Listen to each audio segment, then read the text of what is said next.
बिस्मिल्लाहिर्रहमानिर्रहीम अस्सलाम वालेकुम वरहमतुल्लाहि वबरकातुहू। अल्लाहुम्मा सल्लि अला मुहम्मद व आले मुहम्मद रब्बि इश्रह ली सदरी वयस्सिर ली अमरी वहलुल उक़दतम मिन लिसानी यफ़क़हू क़ौली आमीन। ख़वातीन और हज़रात, आप देख रहे हैं कुतुब ऑनलाइन रमज़ान स्पेशल और मैं हूँ बिलाल कुतुब। और आज मेरे साथ इंतहाई खूबसीरत और खूबसूरत मेहमान हैं। सबसे पहले तो नूर बुखारी, आपका बहुत शुक्रिया, आप तशरीफ़ लाएँ। अली हैदर, अस्सलाम वालेकुम बेटा, कैसे हैं आप? अल्लाह का शुक्र, आप खैरियत से? अल्लाह का शुक्र। और हमारे साथ सादिया इमाम भी हैं। तीनों मेहमानों का मकसद आज है इस बात पे अपनी राय जनी करना कि जनाब, एक तो लॉकडाउन समझा दें मुझे कि लॉकडाउन जो है उसको इन्होंने कैसे देखा है अपनी ज़िंदगी में, इज्तमाही ज़िंदगी में, ज़ाती ज़िंदगी में। उसके बाद इसके जब लॉकडाउन को लूज़ डाउन किया गया, मैं इस पर इख्तलाफ रखता हूँ वैसे कि लूज़ डाउन हुआ वो, उसके ऊपर जो गैर संजीदा रवैया हमने पढ़े लिखों का, अनपढ़ों का, गरीब का और अमीर का देखा, उस पर क्या राय है। और फिर तीसरी बात जो है ना, ये तो आग है, आग की तरह। अगर कोई चीज़ दुनिया में बिद्दत है ना, तो मेरे ख्याल में वो ये बिद्दत है जो हम करेंगे। ये मैं अपने फतवे से कह रहा हूँ, किसी आलिम और मुफ्ती के फतवे से नहीं। मुझे कोई ऐसी हदीस समझाइए, मुझे कोई ऐसी रवायत बताइए जिसमें नए कपड़े सिलवाने के लिए अज़ाब इलाही मुसलमानों ने तारीख़ में कभी पैदा किया होगा कि अगर नए कपड़े नहीं होंगे तो नमाज हो ही नहीं सकती। ईद के जो तकाज़े हैं उनमें नए कपड़े भी हमने इस तरह शामिल कर लिए हैं कि ये इबादत का हिस्सा है और इसके बगैर नमाज नहीं हो सकती। नमाज पढ़ने आप जाएं ना जाएं, लेकिन नए कपड़े ज़रूर होंगे। नूर बुखारी, आपसे शुरू करता हूँ। सबसे पहले तो आपने दोनों दुनियाओं के दोनों रुख जो हैं वो देखे हैं।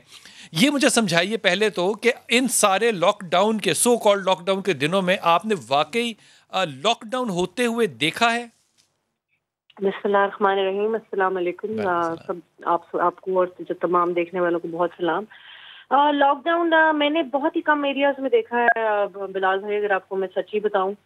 मैंने देखा डिफेंस वाली साइड पे कुछ घरों में लॉकडाउन है, और जैसे ही कल परसों जब अनाउंस हुआ तो इतना बाजारों में रश था, and I was so worried कि मैं, यकीन जानिए आप भी, आई एम श्योर, और हर किसी ने हर नमाज में दुआ की है कि अल्लाह ताला इनके ऊपर अपनी रहमत करे और इनको अपने साये में रखे, क्योंकि ये this is not the way.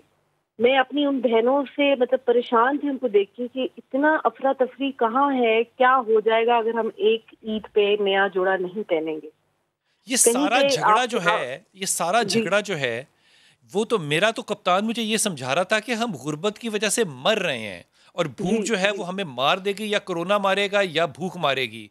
लेकिन जी अनारकली में, बानो बाजार में कोई मर्सिडीज वाला, कोई लांसर वाला तो नहीं जाता ना। वहां तो मेरे जी जैसे बिल्कुल गरीब लोग जाते हैं। वहां जी से लेके लाहौर का कोई बाजार ऐसा नहीं है, आरे बाजार ऐसा नहीं है जहां पे कि रश ना देख रहे हो और लोग शॉपिंग, जी, और ये जरूरत की शॉपिंग्स नहीं है, ये जरूरत की एक्सेसरीज की नहीं। शॉपिंग्स है। बिल्कुल बिल्कुल ये सही है, ऐसा रवैया सही बड़ा फरमा अजीब रहे व हैं। गरीब है। सादिया, आपने भी ऐसा ही देखा? अस्सलाम वालेकुम। सबसे पहले तमाम सुनने वाले और देखने वालेकुम वालों को सलाम। अस्सलाम वालेकुम। थोड़ी सी इजाजत हो बिलाल भाई, थोड़ा सा पीछे से बात को शुरू करना चाहूंगी अगर आप इजाजत देते हैं। जी बिस्मिल्लाह। मुझे ऐसा लगता है कि हम मुसलमानों ने और खासतौर पे पाकिस्तानियों ने तो अपनी जिंदगी की अहमियत को ही नहीं समझा। ये जो रब्बे कायनात ने हमें ये जो खूबसूरत जिंदगी अता की है ना, हमने उसकी अहमियत को जाना ही नहीं है कि उसने हमें ये दी क्यों है। हमें लगता है ये जिंदगी हमें इसलिए दी है कि हम एक दूसरे का हक मारे। हमें ये जिंदगी इसलिए दी गई है कि हम उससे बेहतर से बेहतर नजर आए। हमें जिंदगी इसलिए दी गई है कि अगर उसके पास ये 500 का गज का घर है तो मेरे पास 1000 गज का घर होना चाहिए। हमने जिंदगी के मायने ही नहीं समझे कि जिंदगी हमें मिली ही क्यों है। अगर जिंदगी के मायने समझते तो आज लॉकडाउन की जरूरत ना पड़ती। आज हम सबको पता होता कि हमारे लिए जरूरी क्या है। अरे जिंदा रहोगे तो नया जोड़ा पहनोगे, जिंदा रहोगे तो उस खुशी को भी मनाओगे, जिंदा रहोगे तो इस ईद को भी मना पाओगे, जिंदा रहोगे तो अपनी इन इबादतों को कबूल करोगे। आज हम आखिरी दूसरे अशरे के आखिरी इफ्तारी करेंगे हम, और कल हमारा आखिरी अशरा शुरू हो जाएगा। हमने इन 2 अशरों में क्या पा लिया? जहां हमने रहमत के अशरे को भी जाया कर दिया, जहां हमने मगफरत के अशरे को भी जाया कर दिया, ये सब जाया होता मुझे सड़कों पे दिखाई दे रहा है। वो नमाजें, वो सही इबादतें, कह रही। वो चीजें कहाँ हैं जहां मैं और आप हर दुआ के आखिर में, शो के आखिर में गिड़गिड़ा के आंसुओं के साथ ये दुआ करें कि मौला हमें इस अनदेखे दुश्मन से तू निजात दिला दे। और मेरी बहनें हम जैसे लोग ही बाजारों में जाकर उस दुश्मन को अपने घर लेकर आ रहे। तो प्लीज मुझे ऐसा लगता है कि बड़ी सही सबसे बात की, पहले बड़ी सही बात अपनी जिंदगी की अहमियत को समझना जरूरी है कि जिंदगी मुझे दी क्यों। मुझे मैं जिंदगी इस पे क्यों दी, ये अली मैं हैदर आपसे की अगले टेक ले लूं, सवाल में फिर बताऊंगी। इसकी नफ्सियात की तरफ आते हैं। अली हैदर, जरूर। आपकी टेक क्या है इसके ऊपर जनरली? पहले तो मैं इस पे एक तो गैर संजीदगी की, मैं आपने जो बड़ी अच्छी मिसाल दी कि हम वही लोग हैं जो चंद दिन पहले ये रो रहे थे कि हम भूख से मरने मर वाले जाएंगे। हैं, और फिर हम वही लोग हैं जो अपने बच्चों समेत इन बाजारों में पहुंच गए शीर शॉपिंग, खार। बच्चों समेत। मैंने देखा है, मैंने वो वीडियोस देखी हैं जहाँ पे दुकानदार ऐलान कर रहा है कि कम से कम बच्चों को तो घर छोड़ कर आएँ।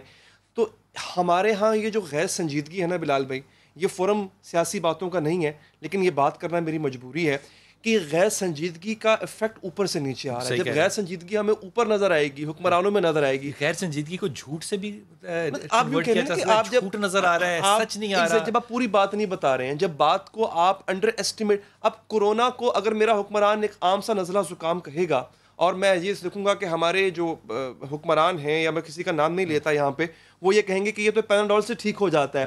लेकिन जब आप घर के सरबराह हैं बिलाल भी, अगर आप इस बात का डर नहीं बैठाएंगे, और ये बात मैं हर फोरम पे कह चुका हूँ, मुझे बुरा भला भी कहा गया, कोरोना से लड़ना नहीं है बिलाल भी, कोरोना से डरना है। इसके डर में आपकी जीत है। अच्छा, जब हमने तक आप जुमला भी कैसा हल्का और सस्ता बनाया है। एग्जैक्टली कि इससे हाँ, डरना कितना नहीं, इससे सस्ता लड़ना बनाया, है। पता नहीं तो किसने लड़ो। बनाया ये। नहीं, आप मुझे लड़ो। बताओ ना, लड़के दिखाओ। हाँ। मुझे बताओ वो दुश्मन तुम्हारे सामने जो खड़ा है, निकालो तलवार और कोरोना को जो है वो चीर चीर कर दो। तुम नहीं कर सकते, इसकी डर में जी। अच्छा हुआ ये अच्छा, क्या, जो अल्लाह और अल्लाह के रसूल से कौम लड़ रही है वो कोरोना से भी लड़ सकती वो है। लड़ वैसे सकती है। अब इसमें एक मैं छोटी सी बात कर दूं, रमज़ान का महीना, सादिया ने बड़ी अच्छी बात की। बतौर मुसलमान हमने क्या किया, हमने शोर डाला कि नहीं, इंसानों की जानें जाती हैं तो जाए, हम तो अपनी इबादत जो है वो बजा लाएंगे। हमने ये शोर डाला कि हम तो बाजार खोलेंगे। हमने ये शोर क्यों नहीं डाला कि हम वैक्सीन बनाएंगे? हमने ये शोर क्यों नहीं बिलाल भी डाला कि हम इस इंसानियत की खिदमत के लिए एक बहुत बड़ा कारनामा अंजाम देंगे कि हम बतौर मुसलमान, मोहम्मद अरबी सल्लल्लाहु अलैहि वसल्लम के मानने वाले, हम आपको ये वैक्सीन का तोहफा दे के जाएंगे। रमज़ान का महीना है, हम आपको ये चीज़ दे के जाएंगे। ये काम हमने नहीं किया, ये नहीं होना, ये होना भी नहीं है, ये लग रहा है कि होना भी नहीं है। तो ये गैर संजीदगी का जो अच्छा, ये एलिमेंट है तोहफा ना बिलाल उधर से भाई, आना है अगले साल, जिनके ऊपर हमारा कुफर का फतवा जो है वो जारी वो और आपने सारी रहेगा, और वीडियोस उनके लिए हम सुनी, बद्दुआएं जो हैं वो करते हैं। झोलियां फैला फैला के दे रहे हैं। Exactly. नूर, मुझे ये बताइए कि जो खवातीन जो हैं, जब ये जाती हैं हफ्ते में 1-2 दफ़ा शॉपिंग के लिए, तो ये क्या टारगेट क्या होता है? महीने का सौदा हर हफ्ते खरीदना होता है? क्या करना होता है? बाजारों में करते क्या है? बिलाल भाई, ये मेरा ख्याल में ये नफसाती प्रॉब्लम है, क्योंकि इनको घर में रहना रह के बोर हो जाती है, इनके पास कोई काम नहीं होता, और अल्लाह की तरफ ध्यान तो इन्हें लगाना नहीं है। हम लोग अंडरस्टैंड नहीं कर रहे कि अल्लाह ने हमें बहुत ही बेहतरीन मौका दिया है उससे कनेक्ट होने के लिए। ठीक है, अपने घरों में बैठे। एक अगर आप देखें, एक छोटी सी बात कहना चाहूंगी, अली भाई भी इन्होंने बड़ी अच्छी बात की। छोटी सी बात, हमें लगता है कि वो अल्लाह ताला ने अपना घर बंद कर दिया, मस्जिद नबी बंद हो गई, क्योंकि अल्लाह ताला हमसे नाराज है। अल्लाह ताला बहुत रहीम है, बहुत करीम है, और हम आप सल्लल्लाहु अलैहि वसल्लम की उम्मत है। अल्लाह ताला हमें बहुत प्यार करते हैं। इसका साइन कि अपने घर में बैठो, मेरे घर में भी मत आओ, मतलब निकलो नहीं, अपने आप को सेफ करो इस वक्त ये कोरोना। मैं आई पर्सनली बिलीव कि मुझे नहीं लगता कि ये एक आसमानी आफत है। आई स्ट्रांगली बिलीव कि जो भी हुआ, जिस तरह से भी ये एक वबा फैली है, उसको कंट्रोल अल्लाह ताला के फजल से ही करेंगे हम लोग। लेकिन हमें चाहिए ये कि हम समझ जाएं कि हम अपने आप को बचा लें, अपने घरों में बैठ जाएं। हमारे घर इस वक्त जो मजहबी रुझान है नूर शाह साहब, ये आप इस तरह से, मैं बड़े अदब से पूछ रहा हूँ, मैं बिल्कुल भी राय नहीं कायम कर रहा, बड़े अदब से पूछ रहा हूँ। हमारे यहाँ आप DHA लाहौर ले लें, DHA इस्लामाबाद, कराची, जो मर्जी ले लें, वहाँ से लेके आप कैंट इलाके से लेके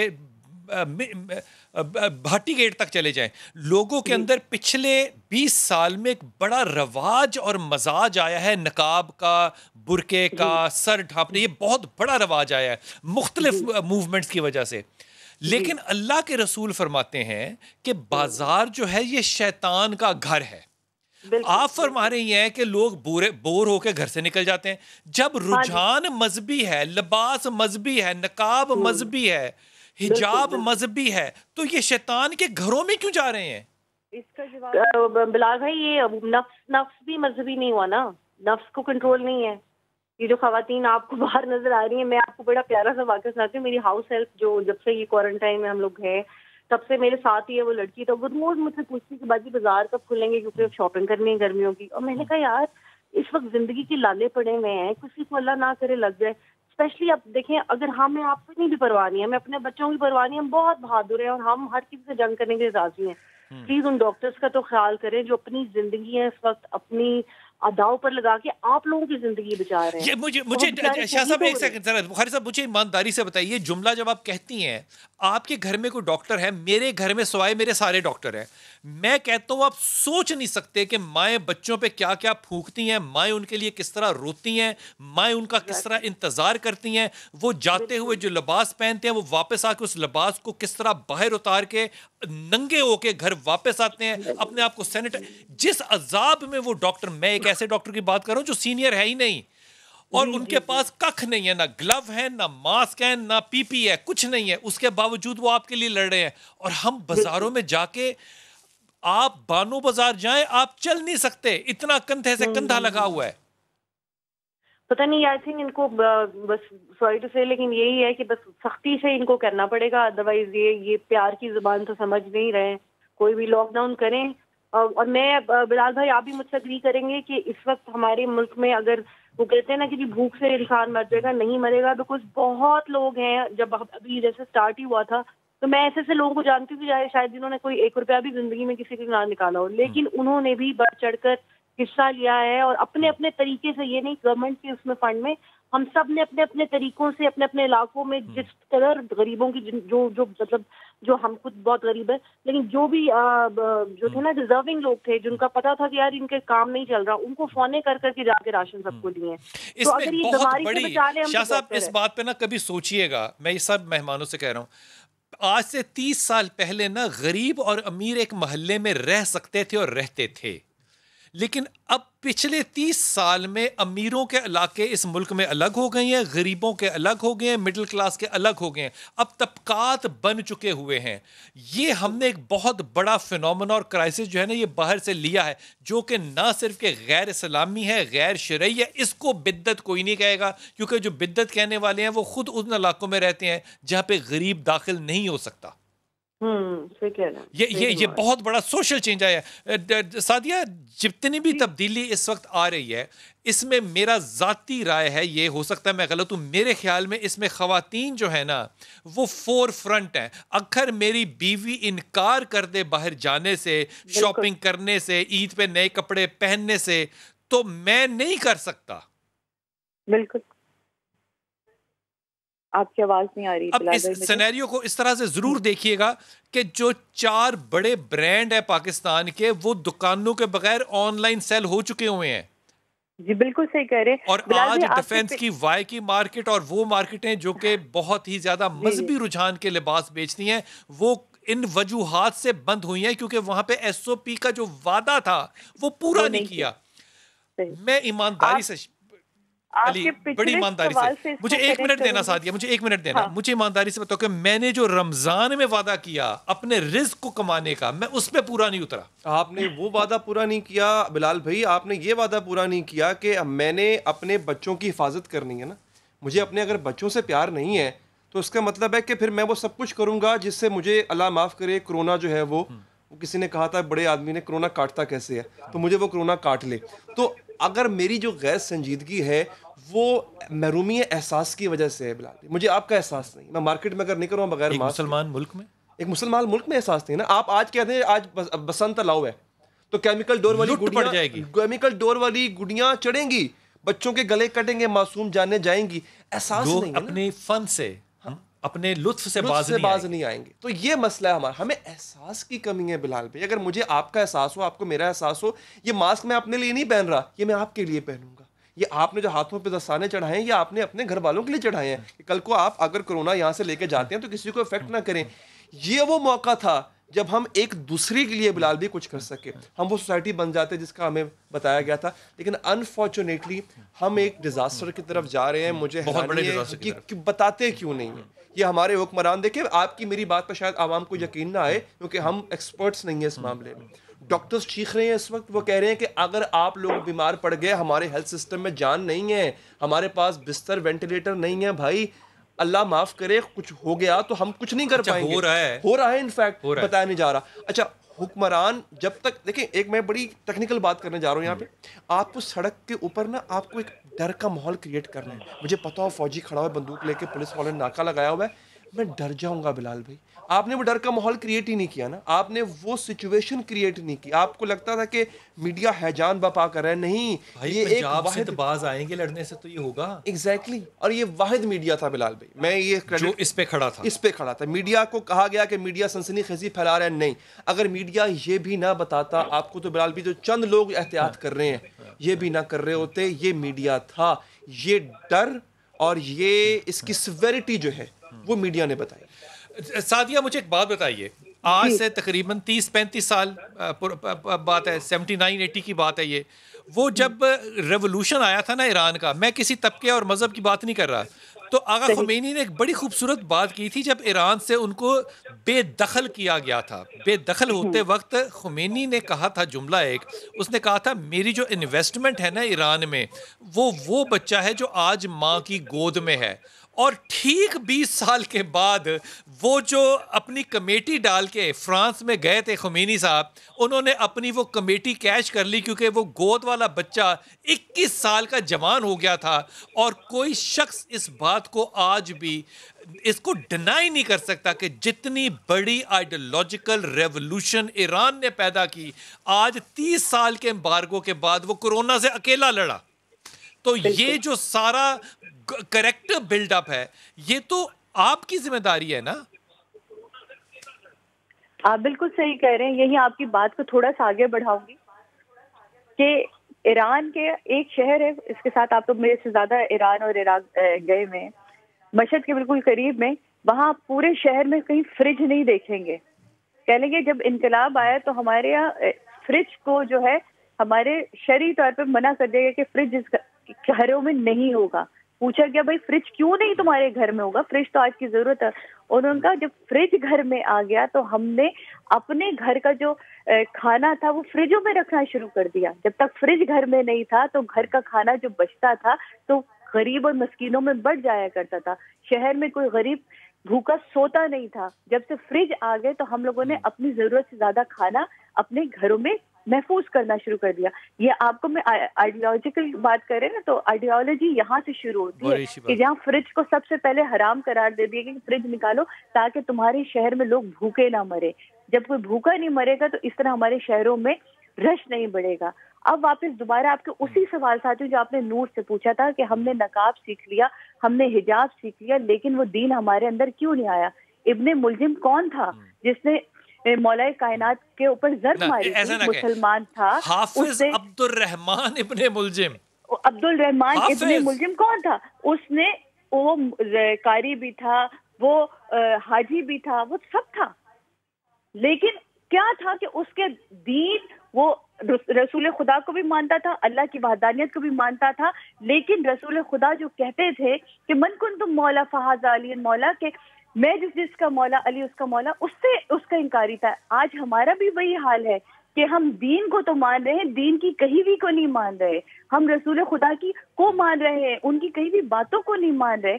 हमारा नबी हमसे कहता है, कितनी जगहों पे ये इरशादात है कि अगर ऐसा कोई इलाका तुम्हारे पास कोई ऐसी वबा फैली हुई हो तो अपने घरों में महसूर हो जाओ, अपने आप को अपने घरों में कैद कर लो। लेकिन हम है कि हम घरों से बाहर निकल के उस वबा को मजीद फैलाने में बढ़ चढ़ कर हाथ बढ़ा रहे हैं। मुझे तो लगता है कि बिलाल भाई, ये हमारे यही जो हमारे इकदामात हैं, ये जो हम कहते हैं ना कि हमारे पे ये अजाब क्यों आता है, ये हमारे उठाए हुए अपने कदम है जो ये हमारा अजाब बनकर आता है। बिल्कुल सही नूर ने कहा कि अल्लाह की तरफ से आई भी नहीं, हमारे अपने इमाम आपकी बहुत ज्यादा सही। इसलिए मेरा ये मानना है, मेरा ये ख्याल है कि जो गैर अल्लाह, जो अल्लाह को नहीं मानते, हैदर, उनके ऊपर अल्लाह अजाब भी नहीं लेकर आता, क्योंकि वो अल्लाह का कोई ताल्लुक ही उनके साथ नहीं होता। अल्लाह हमेशा उन उम्मतों पे अजाब लेकर आया। नूर बुखारी जरा गौर कीजिएगा, जिन कौमों ने अपने नबियों के खिलाफ बगावत की है या झूठ बोला है या मुनाफकत की है, अल्लाह ने उन कौमों को बर्बाद किया है। चाहे वो लूत की कौम हो, चाहे वो जो है कैमल वाली जो बात है उसको सामने लाइए, हजरत यूनुस को सामने लाइए, जिन लोगों ने अपने नबियों के खिलाफ बात की है। मुझे लगता है इसका बीड़ा हमारे सारा है कि हमने अल्लाह की नाफरमानी की मुनाफकत के साथ और आज दुनिया को इस अजाब में डाला हुआ है। मुझे ये फरमाइए कि मैं बार बार आपसे कह रहा हूं कि ये मैं बात बड़ी जनरलाइज कर रहा हूं। आज से 20 साल पहले नकाब और हिजाब जो थे ये मार्केट के फैशन नहीं थे। क्या आप नहीं समझती कि हिजाब और अबा जो है ये भी आज लिबास के फैशन का हिस्सा है, बजाय इसके कि हया और शर्म का हिस्सा होता? बिलाल भाई, इससे मेरी ना बड़ी, मैं तो थोड़ा, आपको पता, थोड़ा ट्रैक मेरा बिल्कुल ही चेंज है। तो मैं ना तो किसी को जज करती हूँ जिसने नहीं पहना हुआ हिजाब या नहीं, मतलब, और जिसने अगर कुछ पैंट शर्ट पहनी हुई है, ना मैं जज करती हूँ जिसने हिजाब या वो पहना हुआ है। ये आपका अपना अल्लाह के साथ मामला है। तो कौन कितना कनेक्टेड है इससे लिबास से ना कोई फर्क पड़ता है ना कुछ वो पड़ता है। किसी ने फैशन के तौर पे पहना है, लेकिन तो पहना तो हुआ है ना। बात ये कि उसने अपने आप को कवर किया हुआ है, उसने एक अपनी शील्ड रखी हुई है। ये आपकी जिम्मेदारी है कि आप अपनी आंखें नीचे रखें। अक्सर मैंने देखा है, बिकॉज मैं अब माशाल्लाह से अबाया भी पहनती हूँ, मैं हिजाब भी करती हूँ, और मैं जब बाहर जाती हूँ तो मैं देखती हूँ कि लोगों को इतनी तमीज नहीं है कि यार एक बंदे ने एक ये शील्ड पहनी हुई है, अल्लाह के लिए पहनी हुई है, आपके लिए पहनी हुई है, आपसे बचने के लिए, तो आप अपनी नजर नीचे कर लीजिए। अनफॉर्चुनेटली, जैसा आपने पहले ही कहा कि हम अल्लाह को मानते जरूर है लेकिन अल्लाह की नहीं मानते। तो दैट्स व्हाट इज हैपनिंग। जब हम उनकी अल्लाह की मानेंगी नहीं, सुन्नत कहते तो हैं कि सुन्नत पे चलते हैं, लेकिन मजाल है सवाए नमाज और रोजे के हम कौन सी सुन्नत पूरी कर रहे हैं। अच्छा, कभी ये जिंदगी में सोचा है नूर आपने कि ये हम नमाज रोजा वाकई अल्लाह के लिए करते हैं या आदत पड़ गई हुई है हमें? अगर अल्लाह के लिए मैं भूखा रह सकता हूँ तो अल्लाह के लिए जोड़ा भी तो छोड़ सकता हूँ ना। हाँ, ये जोड़े के मुझे समझ नहीं आती। मैं तो अपनी बहनों से, जितने लोग इस वक्त सुन रहे हैं, ये रिक्वेस्ट करूंगी कि जिंदगी रहेगी तो बहुत जोड़े बन जाएंगे, बहुत ईदें देखेंगे हम। अगर जिंदगी नहीं रही तो बहुत मसला होगा। वही वाली बात कि चले अपने लिए नहीं लेकिन दूसरों का ख्याल करने के लिए खुदारा मार्केटों में ना निकले। इस ईद पे जोड़ा नहीं पहनेंगे। अच्छा नूर आपसे भी ये पूछता हूँ, और मैं सादिया आपसे भी पूछता हूँ। ये नूर मुझे बताइए, आप कितने दिनों से आपने लास्ट टाइम शॉपिंग की थी? कितना वक्फा आ गया? मेरे पास 1.5 महीना हो गया कि मैं बाहर नहीं। सादिया, कितना अरसा हो गया कि शॉपिंग नहीं की? मैं तो 2-2.5 महीने से मेरा कोई ताल्लुक ही नहीं है। अच्छा, दोनों मेरे बच्चे, कोई मौत की कैफियत तो नहीं नजर आई ना? कोई 1.5-2 महीने 2.5 महीने हो गए, बिल्कुल नहीं, बड़ा सुकून है मुझे तो, बहुत ज्यादा सुकून मिलता है घर में वैसे ही रहने से। अच्छा, इन 2 महीनों के ऊपर बेस्ड आप दोनों खवातीन जो है ना, ये खवातीन को कोई पैगाम दे दें प्लीज। देखें, मुझे तो पहले आप बताइएगा। बड़ी जी, मैं ये कहूंगी कि कपड़े बनते रहेंगे, जिंदगियां रहेंगी तो सारी चीजें होती रहेंगी कपड़ों का के लिए, और स्पेशली अपने बच्चों के लिए। यार, अपने बच्चों का ख्याल रखें। मैं देख रही थी छोटे छोटे बच्चे लेके जा रहे हैं, तो मेरी बहनों, खुदा के लिए आप इस कोरोना वायरस को, जो कि पूरी दुनिया में फैला हुआ है और बहुत सारी अमवात हो चुकी हैं, बहुत इजी ले रही हैं, बहुत इजी ले रही हैं। सादिया जी, मैं सिर्फ इतना कहूंगी भाई कि अगर इस वक्त आपको चाहिए ना, अगर आपका बच्चा रोजा रख रहा है तो उसको सही और दीनी तालीम में उसका साथ दीजिए, ना कि उसको बाजारों में लेके घूमिए, उसकी भी जिंदगी को खतरे में डालिए और अपनी भी जिंदगी को खतरे में डालिए। और सबसे बढ़कर जो आपके घर में सर्वेंट्स हैं, आप उनकी जिंदगी खतरे में डाल रहे हैं। वो आपके मुलाजिम से ये मतलब नहीं कि अगर आप बाहर जा रहे हो और बाहर से अगर आप कैरियर बनकर आ रहे हैं तो वो बड़े मुश्किल में आ जाएंगे। तो एक बच्चे लड़का आया तो उसने कहा ना मैंने सेल्फी यूँ खिंचवानी, तो नूर ने उसको जुमला कहा जो कि मुझे आज तक ज़्यादा 2-3 साल हो गए इस बात को। उसने कहा मेरा लिबास देखो और हया करो। देखें, ये इसी वजह से तो उन्होंने क्या बात है ना, हाँ। मेरा लिबास देखो और हया करो, ये लिबास सिंबलाइज और उस बच्चे को कुछ समझ कोई नहीं आई वैसे बात। अब मैं ईमानदारी से समझता हूँ, अगर मैं भूखा रह रहा हूँ, नमाज पढ़ रहा हूँ, रोजा रख रहा हूँ, मस्जिदें खोलने के लिए मैं कह रहा हूँ, मैं रात को इत्तिकाफ करना चाहता हूँ, कल से इत्तिकाफ शुरू हो जाना है मस्जिदों में, उसके अलग झगड़े हैं अब शुरू होने हैं कि वो घरों में होगा, मस्जिदों में होगा। मैं अल्लाह के लिए अपने खर्च को कम नहीं कर सकता। ये हमें देखें बिलाल भी, ये चीज़ें हमारी ना अपने आप को डिसिप्लिन कर देती हैं, एहसास नहीं सिखाती हमें ये चीज़ें। एहसास किस तरह होता है? अब से 1400 साल पहले एक शख्स बिस्तर मर्ग पे पड़ा हुआ है और वो कह रहा है नहीं शरबत मैंने नहीं पीना, मेरे कातिल को पिलाओ। तो ये एहसास होता है। इस वक्त सबसे पहले जो है वो यतीम निकले हैं बाहर कूफे के कि हाय वो जाने वाला है वो शख्स कि जो हमें पालता था। ये एहसास था। अच्छा, फिर उसने दूध पिया नहीं उन यतीमों का? नहीं पिया उसने, बिल्कुल ऐसे ही। तो ये एहसास हमें चाहिए था। मैं नूर की बात तो एक्सटेंड करूंगा, ये बदन रहेगा तो उस पर कपड़ा ज़ेबतन करेंगे ना, पहले इस बदन की हिफाजत करें बिलाल भाई। इस वक्त बाहर जो एक मौत नाच रही है वो इस बदन के दर पे है। ये बदन आपसे लिबास से ज़्यादा खूबसूरत है, ये ज़्यादा कीमती है। चंद 100 का या चंद 1000 का आप लिबास, उसके लिए ये अनमोल बदन आप दाव पे लगा रहे हैं। इसकी हिफाजत पहले करें, ये कपड़े आते रहेंगे। क्या बात है। अली हैदर बहुत शुक्रिया, नूर बुखारी बहुत शुक्रिया, सादिया माँ बहुत शुक्रिया। और ये जो आखिर में बात हैदर ने, यही मेरे ख्याल में हासिल गुफ्तगू है।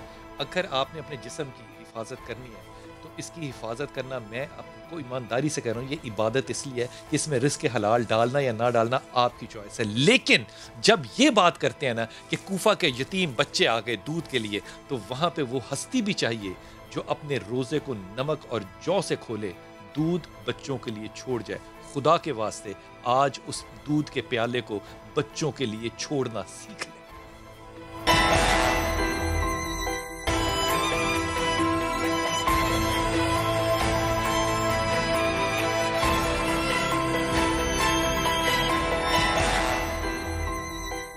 बिस्मिल्लाहिर्रहमानिर्रहीम। और जो अयाम इसमें चल रही हैं, ज़रबत की कल बात हुई आपसे, कल इंशाअल्लाह ताला अल्लाह ने ज़िंदगी से दी तो शहादत पे बात करेंगे। सोहल वर्दी साहब, फसीउद्दीन सोहल वर्दी जो हैं, वो हमेशा की तरह बड़ी शफ़क़त करते हैं हमारे साथ, और आज उनसे दरख्वास्त करूँगा कि ख़ास तौर पे इस मौके के मुनासबत से अगर मनकबत का हदिया पेश करें तो बड़ी नवाजिश होगी। बिलाल भाई, मैं हज़रत मौला कायनात मौला अली शेर खुदा करमल्लाहु तआला वजहुल करीम उनकी बारगाह में मनकबत के चंद शेर पेश करता हूँ। शऊर इरफान आ गई है, अली अली है, अली अली है। शऊर इरफान आ गई है, अली अली है, अली अली है। के सिर्रे उन्वान जिंदगी है, अली अली है, अली अली है। के सिर्रे उन्वान जिंदगी है, अली अली है, अली अली है। न उसमें आदत सवाल की है, न फिक्र मालो मनाल की है। न उसमें आदत सवाल की है, न फिक्र मालो मनाल की है। के दर पे दुनिया झुकी हुई है, अली अली है, अली अली है। के दर दुनिया झुकी हुई है, अली अली है, अली अली है। जलाल मूसा के ज़ोहद ईसा सभी है रोशन इस आईने में। जलाल मूसा के ज़ोहद ईसा सभी है रोशन इस आईने में। खुदा की वो आयतें जली है, अली अली है, अली अली है। खुदा की वो आयतें जली है, अली अली है, अली अली है। मुझको तीनों ही सबसे प्यारे के हैं हकीकत के रंग सारे। बेशक बेशक है मुझको तीनों ही सबसे प्यारे के हैं हकीकत के रंग सारे। खुदा खुदा है, नबी नबी है, अली अली है, अली अली है। खुदा खुदा है, नबी नबी है, अली अली है, अली अली है। अली अली है, अली अली है, अली अली है, अली अली है। फसीउद्दीन सोहल वर्दी, कमाल है। I love you I sir. आज जो आपने कलाम पढ़ा है ना, कमाल बात है। मेरे साथ अल्लामा करामत अब्बास है। करामत साहब अस्सलाम वालेकुम। हुजूर, इस मनकबत की जो एक एक एक अंग है वो आपको हदिया करता हूँ। 2 मिसरे हैं, दूसरा मिसरा जो है वो 4 लफ्जों पे अली अली है, अली अली है, इसमें अली 4 दफा आता है, लेकिन पहले जो 2 दफा अली आता है अली अली है उसके मानी अलग हैं, जो अगली दफा आता है अली अली है उसके मानी अलग हैं। ये चारों दफा जो अली अली आता है 2 के मानी अलग और 2 के मानी अलग। लिखने वाले ने कमाल लिखा है, अल्लाह अल्लाह है, मोहम्मद मोहम्मद है, अली अली है, लेकिन यहाँ रुके नहीं, अब फिर अली अली है। वो जो हिस्सा डालना होता है इमाम अली करम की शहादत पे वो कभी भी नहीं डरता। आज जिक्र करेंगे ख़ास तौर पे फ़तह मक्का पे। हज़रत ये फरमाइए, और आपकी कॉल्स का इंतज़ार करेंगे, आज आपकी कॉल्स का दिन है, ज़रूर कॉल्स लेंगे इंशाल्लाह ताला। हमारे नंबर जो हैं वो आपकी स्क्रीन पे होंगे और आप जो भी बात करना चाहें, लामा साहब भी हैं जो इंशाल्लाह ताला तौफीक हुई वो मशवरा ज़रूर देंगे। हुज़ूर, आपके ख्याल में फ़तह मक्का की सबसे ज़्यादा अच्छी खुसूसियत क्या है? क्या उसने क्या तब्दील किया? बिस्मिल्लाहिर्रहमानिर्रहीम। सबसे पहले चूँकि 20 रमज़ान है, मैं अपना भी हिस्सा डालूँ, तमाम आलम इस्लाम को जनाब अलैहिस्सलाम की शहादत की ताज़ियत पेश करता हूँ। अब आपके सवाल के जवाब की तरफ। अल्लाह ने मेरे नबी पाक सल्लल्लाहु अलैहि वसल्लम को खुली फ़तह का, फ़तह मुबीन का लक़ब दिया है। तो मैं इसे फ़तह मक्का नहीं कहता, फ़तह मोहम्मद मुस्तफ़ा कहता हूँ सल्लल्लाहु अलैहि वसल्लम। फ़तह मक्का जो है, मक्का तो एक शहर है, अल्लाह ने अपने नबी को खुशखबरी दी है। यार पहली दफ़ा जुमला सुना है जी अल्हम्दुलिल्लाह। ये फ़तह मोहम्मद सल्लल्लाहु अलैहि वसल्लम है। क्या बात, शहर की फ़तह नहीं है, ये मेरे मुस्तफ़ा की फ़तह है, और मेरे मुस्तफ़ा के सदक़े में ही मक्का की फ़तह है और पूरे आलमीन की फ़तह है। वाह वाह। 10 हिजरी है, सरकार मदीना मुनव्वरा से वापस आ रहे हैं। अच्छा, जुमला ये बड़ा हल्का है कि आई लव यू, खुदा की कसम यहाँ बनता है। क्या आपका जुमला का है? हमेशा फ़तह मक्का पड़ा है जी, लेकिन कभी इस तरह से नहीं सोचा, क्योंकि अल्लाह ने देखा कुरान में 4 चीजों को मुबीन कहा। ला रत्बिन वला याबिसन इल्ला फी किताबिन मुबीन। कुरान को किताब मुबीन कहा। फिर सूरह यासीन में अल्लाह ने इरशाद फरमाया कुल्ला शैन आसैनाहु फी इमाम मुबीन। इमाम को इमाम मुबीन कहा। इसी तरह कुरान को मुबीन कहा, इमाम को मुबीन कहा, और मेरे नबी की फतह को फतह मुबीन कहा कि मेरे हबीब ये तेरी खुली फतह है।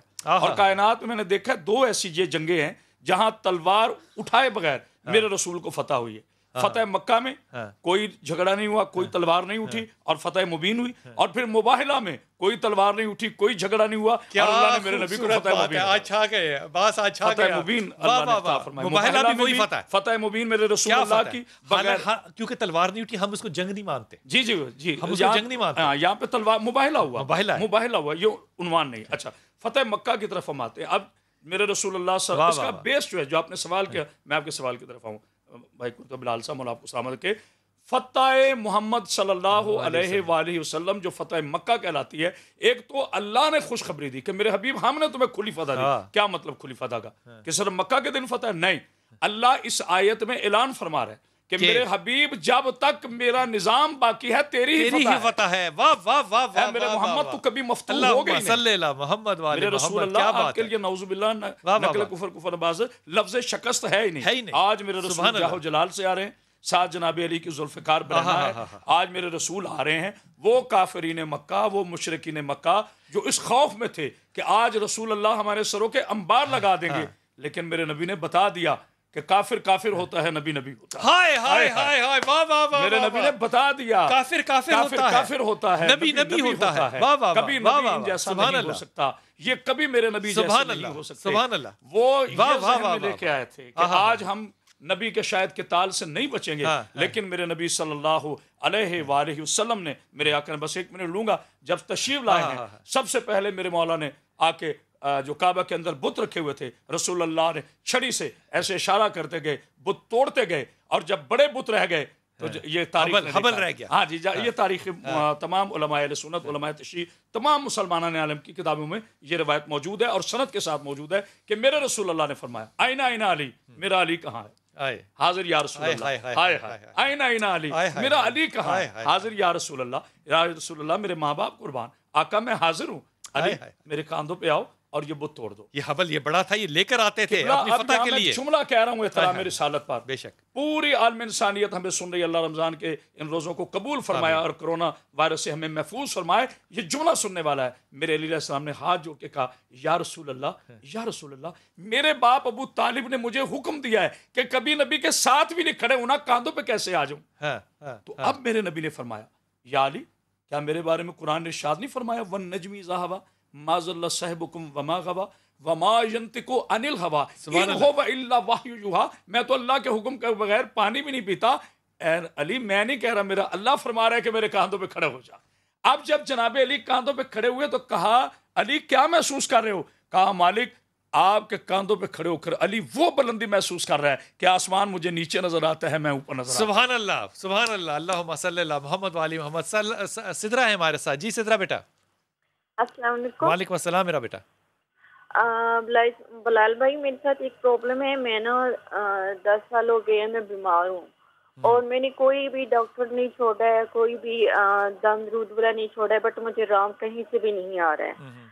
और ये बात है कि जब मैं नमाज पढ़ती हूँ तो मैं जब नमाज पे खड़ी होती हूँ तो मेरा दिल करता है मैं भाग जाऊँ यहाँ से, और कुरान पाक की तरफ भी नहीं दिल करता। अजान होती है, मैं कानों में उंगलियां दे लेती हूँ और ना ही किसी को पढ़ते हुए सुन सकती हूँ, तलावत कोई कर रहा और ना ही कोई पास बैठा हुआ पढ़ रहा हो तो उन्हें बर्दाश्त कर सकती हूँ।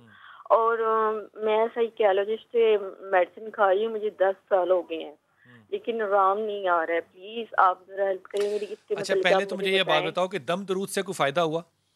नहीं, कुछ नहीं हुआ।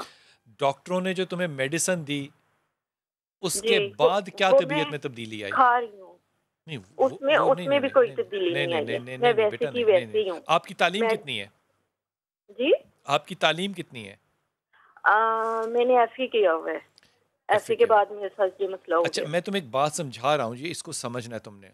देखो, हर दवाई जो होता है ना उसके बाहर लिखा होता है mg, 100 mg, 50 mg, 25 mg। हर दवाई जो है वो 1 mg जो है वो हर मर्ज की इलाज नहीं कर सकता। ये जो आपको बीमारी है ये डायग्नोज्ड है, इसीलिए उसकी मेडिसिन है और इसको कहते इसका नाम है, मैं ऐसे ही पब्लिकली नाम लूँ, उसके लिए आपको जिस साइकियाट्रिस्ट के पास जाना है उसको बहुत काबिल और तमीज़ वाला होना चाहिए और आपको हर 15 दिन बाद उसको बताना है कि अब सिम्टम्स क्या चेंज हुए हैं। ये खाते रहना 15 दिन की बात नहीं है, आपको महीने में 1.5 महीने में बहुत बड़ा फ़र्क महसूस होगा अगर आप अच्छे साइकियाट्रिस्ट के पास जाएंगी। ये कंट्रोलेबल है, अभी भी ये कंट्रोलेबल है, लेकिन सिम्टम्स बहुत शैलो यानी कि बहुत कम अभी मौजूद हैं और ये ट्रीटेबल हैं। वक्त ज़ाया ना करना, अच्छे शहर में इस्लामाबाद, लाहौर, कराची कहीं भी अच्छे साइकियाट्रिस्ट से मिलना है और शर्म ना करना, क्योंकि ये इंतहाई ट्रीटेबल है और इंशाल्लाह ट्रीट ज़रूर होगी। तुमने आयत करीमा पढ़ना है और ज़रूर पढ़ते रहना है, अल्लाह तुम्हें सेहत देगा। जी अस्सलाम वालेकुम। जी सोबिया बेटा।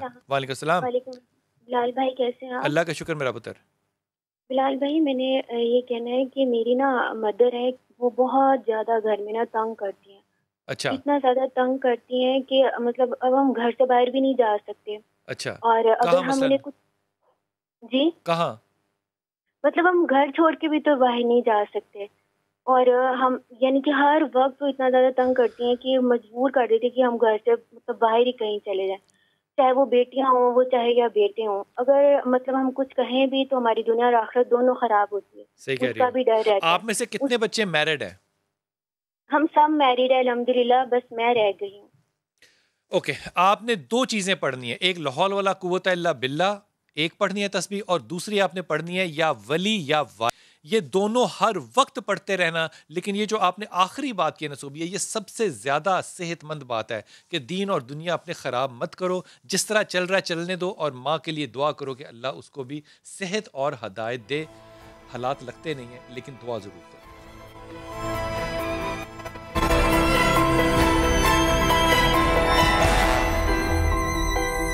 बिस्मिल्लाहिर्रहमानिर्रहीम। पाकिस्तान में ज़रूरी नहीं है कि लॉकडाउन स्पेसिफिक या कोरोना स्पेसिफिक गुर्बत ही हो। गुर्बत पाकिस्तान में हमेशा से है और अल्लाह करे ना हो, लेकिन 2 मेरे बड़े एतराज़ात इस पर हमेशा होते हैं अब्बास भाई। एक तो ये कि हमारे जो बिल गेट्स हैं वो कहाँ हैं, हमारे बिल गेट्स क्यों सोए होते हैं सारा वक्त, और वो उस वक्त क्यों नहीं देते जबकि लोगों को ज़रूरत होती है, उनको किसी अजाब का इंतज़ार क्यों करना है जो कि नहीं करना चाहिए। दूसरी बात कि जब आप इतने ज़्यादा रहम दिल हो जाते हैं कि जब लॉकडाउन हो गया तो आपने रातों और दिनों को सोर्स बना लिया कि हमने लोगों के घरों में पहुंचाना है, वो उन तक क्या वाकई पहुंचा जो ज़रूरतमंद थे? अगर पहुंचा हो तो मैं नहीं कहता नहीं पहुंचा, ज़रूर पहुंचा होगा, लेकिन फिर वो आमना बीबी जैसी औरत जो है, उसका शौहर नज़ीर अहमद जो है वो ख़ुदकशी ना करता, 5 दिन अपने बच्चों को भूखा देखने के बाद इंसान अपने अजाब को तो टॉलरेट कर सकता है, लेकिन औलाद की मुश्किल को देखना बड़ा मुश्किल होता है। बॉबी परवीन एक ऐसी खातून है जिन्होंने सारी ज़िंदगी जो है वो सिर्फ गुर्बत से नहीं, सिर्फ ज़माने से नहीं, सिर्फ लोगों की बातों से नहीं, बच्चों की ज़िंदगी और मौत से मुकाबला किया है। इसका ताल्लुक़ गुर्बत से कहीं ज़्यादा है, जब मौत आपके दर पे खड़ी हो और आपको परवरिश फिर भी करनी पड़े। अस्सलाम वालेकुम बॉबी। तो अभी ये पास कर लेना। बॉबी, मुझे थोड़ी सी अपनी ज़िंदगी की कहानी सुनाना कि क्या हुआ, क्या तुम्हारी शादी कैसे हुई, बच्चों में क्या हुआ, अब कैसे हालात हैं? अस्सलाम वालेकुम। मेरी शादी मोहम्मद असलम से, मेरे शौहर से हुई। बस उस वक्त बहुत छोटी उम्र में थी, तो अल्लाह ने मुझे 4 साल के अंदर ये चारों बच्चे अता कर दिए। 2 बेटे 2 बेटियाँ? 2 बेटे, 3 बेटे हैं, 2 बेटियाँ। 2 बेटियाँ, ठीक। तो अल्लाह पाक ने मुझे नेमतों से नवाज दिया। तो फिर मेरा शौहर जो था वो कमा के लाता तो मैं अपने बच्चों की तरफ तवज्जो देती। हाँ। और वक्त कुछ अरसा गुजरा। हाँ। तो 8, 9, 10 साल के दरमियान पता चला कि मेरे बच्चे को बुखार, इस बच्चे मेरे आदिल को बुखार हो गया था। तो इस बच्चे को बुखार हो तो डॉक्टर के पास लेकर गए तो नाक से खून आना शुरू हो गया। तो डॉक्टर ने कहा कि इस बच्चे के नाक से खून और बुखार 104 बुखार था, इस बच्चे को कम नहीं हो रहा था। बहुत कोशिश करने के बावजूद इसका कम नहीं हो रहा था। तो डॉक्टरों ने लिख के दे दिए कि हमसे कंट्रोल नहीं हो रहा, तो आप उसको हॉस्पिटल में ले जाएं इस बच्चे को। अभी वो कह ही रहा था तो इसके मुंह से खून आना, उल्टी आई लोटरों की तरह। ये उसका कितनी उम्र में था बच्चा? इसकी उम्र थे 7-8 साल का था ये। ठीक। तो इसके मुंह से खून उल्टी का लोटरा आना शुरू हो गया। वो पाँव नीचे ज़मीन जो है ना वो समझ नहीं आ रही थी ये बच्चे को, ये था कि बच्चा मेरे हाथ से छूट रहा था। तो समझ नहीं आ, डॉक्टर ने कहा फौरी ले जाएं। मैं चिल्ड्रन हॉस्पिटल में डॉक्टर मसूद साहब के पास लेकर आई। मसूद साहब के पास लेकर, उस वक्त ये मैं हॉस्पिटल में थे। तो मेरे बच्चे को देखा, उनको दाखिल किया। तो इन्होंने एक मेडिकल इसका कैमरा टेस्ट किया और करके कहने लगे आपके बच्चे को ना ये थैलोसीमिया हमें नज़र आ रहा है। ठीक। तो इसमें आपका बच्चा मुब्तला हो चुका है, तो आपको ये दाखिल कर लिया। और इसके ऊपर वो कॉपी भी की उन्होंने करके, उनको दाखिल करके तो 15-20 दिन के बाद उन्होंने हमें छुट्टी दे दी। पर जब बच्चे को लेकर घर की तो उन्होंने कहा तुम्हें उस वक्त समझती कि थैलेसीमिया क्या बीमारी है? नहीं, डॉक्टर साहब ने बताया, उन्होंने फिर दोबारा बुलवाया, आपने 15 दिन में क्लिनिक में आना है। अच्छा। तो डॉक्टर मसूद साहब ने दोबारा मुझे बुलाया, मैं उनके पास दोबारा गई तो उन्होंने बताया आपके बच्चे को थैलोसीमिया हो चुका है, ये बहुत बड़ी बीमारी आपके बच्चे को लग चुकी है।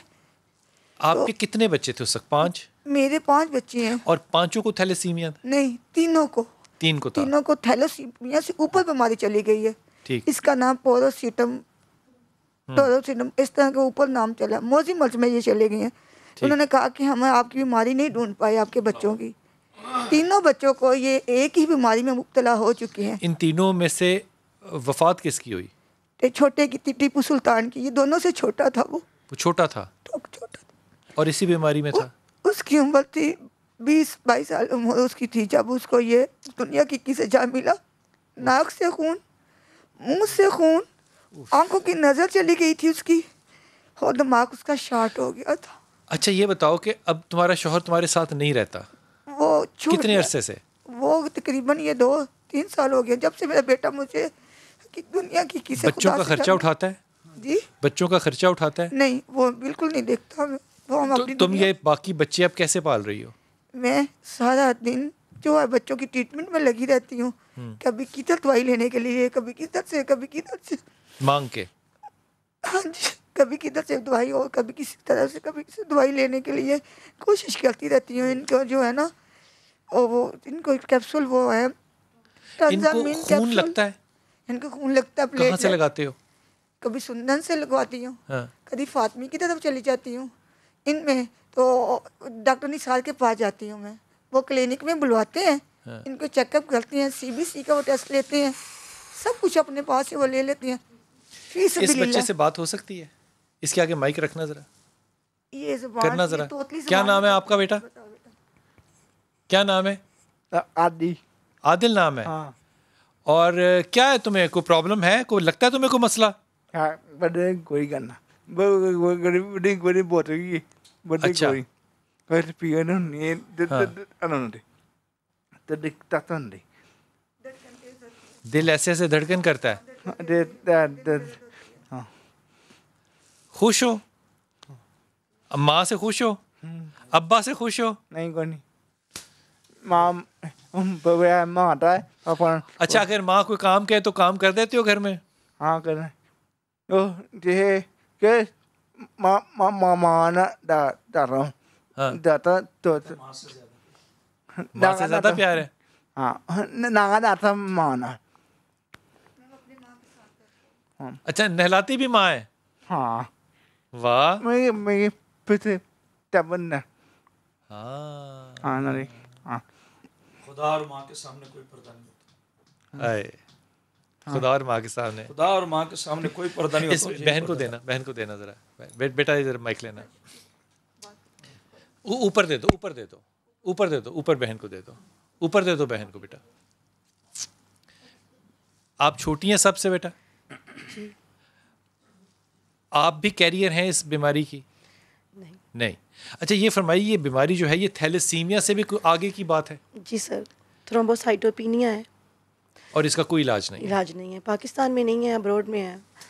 जिना हॉस्पिटल, मे हॉस्पिटल और चिल्ड्रन हॉस्पिटल के डॉक्टरों का मेडिकल बोर्ड बैठा था और उन्होंने कहा था कि पाकिस्तान में इलाज नहीं है, ये एक मौजी मर्ज़ है, इसका इलाज अब्रॉड में है। वो क्या इलाज बताते हैं? बोन मैरो की ट्रांसप्लांट करनी है, क्या करना है? बोन मैरो के जीन्स के टेस्ट हैं जो जाके पाकिस्तान में नहीं है अवेलेबल, वहाँ भी हो सकते हैं अब्रॉड में। तो मुझे एक बात बताओ, बाप है तो सही, ना होने के बराबर है जी। घर अपना है तुम्हारा? नहीं, किराए के घर पे रह रहे हैं। तो तुम लोग कैसे रहते हो? सर सिलाई करते हैं घर पे और फैक्ट्री से माल आता है, वो घर पे बैठ के बनाते हैं, इसी तरह से गुजर बसर। तो तुम्हारी माँ तो बता रही थी उसके पास अपना घर था, कहाँ गया वो घर? वो घर मेरे वालिद ने गिरवी पे दे दिया और हमें छोड़ दिया उन्होंने। ओ शाबाश है, ओ शाबाश है। अब्बास भाई, आप अपील करें लोगों से, इनके अकाउंट नंबर जो है वो सामने चल रहे हैं, आप अपील करें। मैं नहायत अदब हमसे तमाम मिलत इस्लामिया तक, वैसे तो हमें हर वक्त नेकी करनी चाहिए, लेकिन ये रमज़ान का महीना है, अल्लाह की रहमत का दरवाज़ा खुला है। इस मेरी बहन के लिए, इन बच्चों के लिए खुदारा जो मुखय्यर हज़रात हैं वो दिल खोल कर, इसलिए कि तुम्हारी नमाज सिर्फ आपके काम है, आपकी नमाज आपके लिए दुआ नहीं करेगी, ये आपके लिए दुआ करेंगे। जब भूखे को उससे रोटी मिलती है तो वो दुआ करता है। और मेरे पाक नबी सल्लल्लाहु अलैहि वसल्लम का फरमान अक़दस है कि अगर आपके अमल से पहले अल्लाह की बारगाह में कोई चीज़ पहुँचती है तो मज़लूम की दुआ है जो आपके हक़ में पहुँचती है। आज हम जिस जगह पे खड़े हैं, मैं नहीं समझता कि ये वक्त है सोचने का। इस क़यामत सुग़रा में कोशिश करें बग़ैर मज़हब व मिल्लत व तफ़रीक़ अपने रसूल की ज़िंदगी पे गौर करें, आले मोहम्मद की ज़िंदगी पे गौर करें, उस अली अलैहिस्सलाम की ज़िंदगी पे गौर करें जो अपनी शहादत से एक दिन पहले भी एक नाबीने को जाकर खाना देता था, और वो नाबीना ये कह के रो रहा था कि हसन मौला आज मुझे 3 दिन हो गए कोई खाना देने नहीं आया। तो आपने फरमाया जो आपको खाना देते थे वो अल्लाह की बारगाह में उनका विसाल है। मेरी गुजारिश है, कहने की ज़रूरत नहीं है, हर दर्द दिल रखने वाले मोमिन से ये नंबर चल रहे हैं, आप इस बेटी का, इन बच्चों के लिए ज़रूर लाजिम कुछ। मेरी भी हाथ बांध के आपसे अपील है, खुदा के वास्ते इनके अकाउंट्स आपके सामने चल रहे हैं, नंबर आपके सामने है, आप जो मदद कर सकते हैं करें। ज़िंदगी मौत अल्लाह के हाथ में है, लेकिन ये देना जो है ये आपकी अपनी डिस्क्रिशन और आपका अपना बस है। खुदा ना करे कि किसी भी मुश्किल, किसी भी हादसे, किसी भी औलाद की तकलीफ़ से आपका सामना हो, लेकिन जो है वहाँ पे अपनी औलाद के सदक़े में इनकी मदद फरमाइए। अल्लाह ताला आपके लिए आसानियाँ करेगा इंशाअल्लाह ताला। फैसलाबाद से एक खातून है जो कि वहाँ के एयरपोर्ट से हमें कॉल कर रही है। जी अस्सलाम वालेकुम बेटा। अस्सलामुअलैकुम। आप अपना नाम बता सकती हैं बच्चे? जी मेरा नाम महक साद है। जी अच्छा महक, आप किस वक्त कहाँ पर हैं इस वक्त? मैं इस वक्त फैसलाबाद एयरपोर्ट पर हूँ। यहाँ पे क्वारंटाइन में? क्वारंटाइन में नहीं, एयरपोर्ट पे क्वारंटाइन के लिए इनकी बसें हैं, ये लेके जाते हैं। अच्छा ठीक है, यहाँ कोई इंतजाम नहीं है इनका, किसी चीज का इंतजाम नहीं है। इन्होंने बस 2 लाइन बनाई हुई है, एक हाई फाई होटल की और एक सर्विस हॉस्पिटल की। अच्छा। होटल की बस। मैं यहाँ पे पिछले 2 बजे से फंसी हुई हूँ। मेरी दोपहर 2 बजे से? जी हाँ। यहाँ का हमला बहुत बदतमीज है, किस तरीके से वो बदतमीजी, तो बाद में वो कोई बात सुनते भी नहीं है। तो आपको इस वक्त कहाँ लेके जाना चाह रहे हैं? वो क्वारंटाइन में? वो क्वारंटाइन में मुझे लेके जाना चाह रहे हो, कह रहे हैं आपका टेस्ट होगा और 24 घंटे के अंदर डॉक्टर्स आपके पास आएंगे किसी भी टाइम पे। ये पहले टोकन दे देते हैं फ्लाइट में निकलने से पहले, ताकि doctor token wise, number wise आपके पास आएंगे। मेरा नंबर 145 था जी। ठीक है, 24 घंटे में किस वक्त आते किस वक्त नहीं आते ये नहीं पता। 24 घंटे का बोल के 48 घंटे लगा रहे हैं। ठीक है, तो अभी आप जहाँ पे लाइन में खड़ी सिर्फ इंतजार कर रही हैं और आपकी कोई नहीं, मैं कुछ भी नहीं कर रही, मैं बैठी हुई हूँ। मेरा प्रॉब्लम ये है कि मेरी सर्जरी है आज, मेरा हाथ कटा हुआ है कलाई से नीचे। मेरा एक्सीडेंट हुआ संडे को 10 तारीख को। कहाँ पर? दुबई शारजा में। ठीक है, मैं शावर लेते लेते सडनली एक शीशा नीचे सामने से आता और मैं अपने आप को बचाने के लिए उसका हाथ अपने आगे करती हूँ, मेरा हाथ कट जाता है, जिसमें मेरी 3 उंगलियों की वेन्स वेस्ट हो गई, ये कट चुकी हैं। तो अभी आप बैंडेज के साथ हैं? अभी मैं बैंडेज के साथ हूँ। दुबई एयरपोर्ट में गई हूँ, वहाँ शारजा हॉस्पिटल, अल कासमी हॉस्पिटल में मैं रही हूँ। वहाँ पे 4 से 5 घंटे में आईसीयू में रही हूँ। वहाँ पे 2 डॉक्टरों ने ट्रीट करने की कोशिश की, लेकिन नहीं हो सकता क्योंकि मैं विजिट वीजे पे थी अपने हस्बैंड के साथ। अभी आप इस हादसे से अभी आप यहाँ पर हैं, अभी आप क्वारंटाइन जाएंगी, तो आपकी जो सर्जरी की या डॉक्टर के साथ हाथ वाली अपॉइंटमेंट है वो कब होगी?